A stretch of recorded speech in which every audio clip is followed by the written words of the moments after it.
আসসালামু আলাইকুম। বাংলা সংবাদে সবাইকে স্বাগত জানাচ্ছি। আমি চিন্তিয়া হক। শুরুতেই সংবাদ শিরোনাম। শেখ হাসিনার অবৈধ সম্পদের অনুসন্ধান শুরু করেছে দুদক। এদিকে ইশরাককে মেয়রের দায়িত্ব বুঝিয়ে দেওয়ার দাবিতে এবার ব্লকেট কর্মসূচি। জানাবো সাম্য হত্যার বিচারের দাবিতে 48 ঘন্টার আলটিমেটাম। এবং সর্বশেষ জানাবো অন্তর্বর্তী সরকারের সিদ্ধান্তের সীমা নিয়ে এত বিতর্ক কেন। শুনছিলেন সংবাদ শিরোনাম, এবারে বিস্তারিত। শেখ হাসিনার অবৈধ সম্পদের অনুসন্ধান শুরু করেছে দুদক। ছাত্র জনতার তীব্র আন্দোলনে গত বছরের 5ই আগস্ট ক্ষমতাচ্যুত সাবেক প্রধানমন্ত্রী শেখ হাসিনার অবৈধ সম্পদের অনুসন্ধান শুরু করেছে দুর্নীতি দমন কমিশন। অনুসন্ধানকারী দল শেখ হাসিনার স্থাবর অস্থাবর সম্পদের হিসাব ও তার আয়কর নথি যাচাই বাছাই করে প্রকৃত তথ্য উদ্ঘাটন করবে। এর আগে প্লট জালিয়াতি, বিদেশে অর্থ পাচার, প্রকল্পের অর্থ লুটপাটের একাধিক অনুসন্ধান দুদকে চলমান রয়েছে। ইতোমধ্যে পূর্বাঞ্চলে প্লট জালিয়াতির মামলায় চার্জশিট দাখিল করলে আদালত শেখ হাসিনার বিরুদ্ধে গ্রেপ্তারি পরোয়ানা জারি করেছে। গত 10 মার্চ পূর্বাঞ্চলের 60 কাঠা প্লট বরাদ্দ নেওয়ার প্রমাণ পাওয়ায় ক্ষমতাচ্যুত সাবেক প্রধানমন্ত্রী শেখ হাসিনা ও তার বোন শেখ রেহানা পরিবারের সদস্য সাবেক প্রতিমন্ত্রী শরীফ আহমেদ, প্রধানমন্ত্রীর সাবেক একান্ত সচিব সালাউদ্দিন এবং জাতীয় গৃহায়ন ও গণপূর্ত মন্ত্রণালয়ের 14 কর্মকর্তার বিরুদ্ধে পৃথক 6টি অভিযোগপত্র বা চার্জশিট দিয়েছে সংস্থাটি, যা আমলে নিয়ে আসামিদের বিরুদ্ধে গ্রেপ্তারি পরোয়ানা জারি করে আদালত। এছাড়া বিগত 15 বছরের শাসনামলে দেশের বিভিন্ন স্থানে বিমানবন্দর উন্নয়ন যাদের কাজের নামে হাজার হাজার কোটি টাকা লুটপাটের অভিযোগে ক্ষমতাচ্যুত প্রধানমন্ত্রী শেখ হাসিনা, বেসামরিক বিমান ও পর্যটন মন্ত্রণালয়ের সাবেক প্রতিমন্ত্রী মোহাম্মদ মাহবুব আলী এবং একই মন্ত্রণালয়ের সাবেক সচিব মোকাম্মেল হককে জিজ্ঞাসাবাদের জন্য তলব করেছিল দুদক। যদিও ওই তলবের বিপরীতে কোনো ধরনের প্রতিক্রিয়ায় দেখা মেলেনি।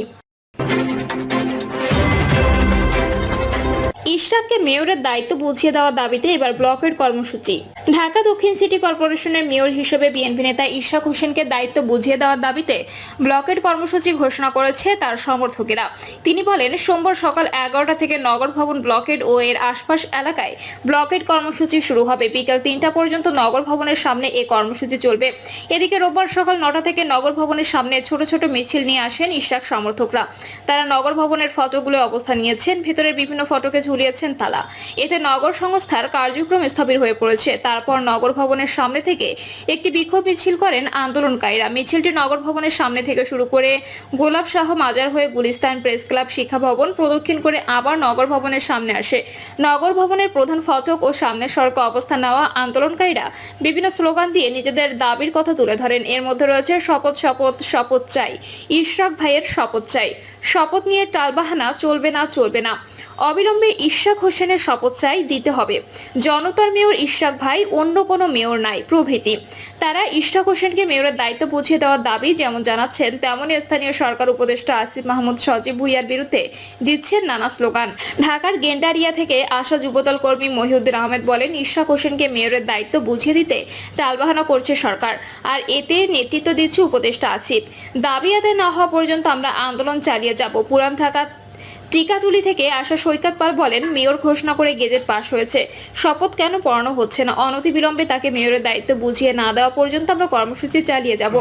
অবিভক্ত ঢাকা সিটি কর্পোরেশনের প্রয়াত মেয়র সাদেক হোসেন খোকার ছেলে ইশরাককে মেয়রের দায়িত্ব বুঝিয়ে দেওয়ার দাবিতে বুধবার থেকে কর্মসূচি পালন করে আসছেন তার সমর্থকরা। সেদিন থেকে ডিএসসিসি নগর ভবন কার্যত অচল। অপরদিকে দাবি আদায়ে শনিবার সচিবালয় অভিমুখে যাত্রা হয়।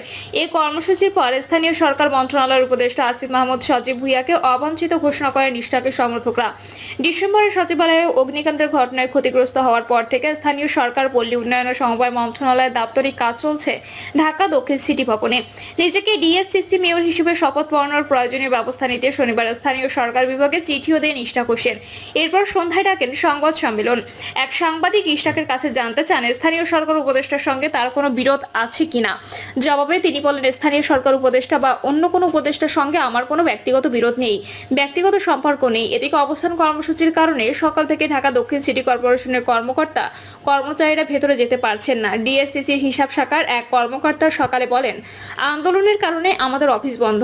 প্রতিদিনই অফিসে এসে আশপাশে ঘোরাঘুরি করি, দুপুরের পর ওনারা চলে চলে যায়, কিন্তু এরপরও অফিসে যাওয়া যায় না, কারণ সবগুলো গেটে তালা দেওয়া। নগর সংস্থার প্রধান নির্বাহী কর্মকর্তা জিল্লুর রহমান বলেন, অফিসে যাচ্ছি কিন্তু সেখানে ঢুকতে পারছি না, এতে দাপ্তরিক কাজ বিশেষ করে কোনো ফাইল ওয়ার্ক করা যাচ্ছে না।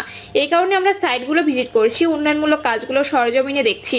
2020 সালের 1 ফেব্রুয়ারি ঢাকা দক্ষিণ সিটির সবশেষ নির্বাচন হয়, তাতে বিএনপির আন্তর্জাতিক বিষয়ক কমিটির সদস্য ইশরাক হোসেনকে 2.25 লাখ ভোটের ব্যবধানে হারিয়ে মেয়র হন আওয়ামী লীগের শেখ ফজলে নূর তাপস। ক্ষমতার পট পরিবর্তনের পর গত 27 মার্চ ঢাকায় নির্বাচনী ট্রাইব্যুনাল সেই ফল বাতিল করে ইশরাককে মেয়র ঘোষণা করে। এরপর 27 এপ্রিল ইশরাককে ডিএসসিসি মেয়র ঘোষণা করে গেজেট প্রকাশ করে নির্বাচন কমিশন। তবে ইশরাকের শপথ অনুষ্ঠান এখনো হয়নি। শপথ না হওয়ায় কোনো রাজনৈতিক দলকে দোষী মনে করেন। সংবাদ সম্মেলনে এমন প্রশ্নের মুখে পড়েন ইশরাক। জবাবে তিনি বলেন, আমি কোনো রাজনৈতিক দল বা কোনো একক ব্যক্তি বা সরকারকে দোষারোপ করছি না, আমরা এর সমাধান চাচ্ছি।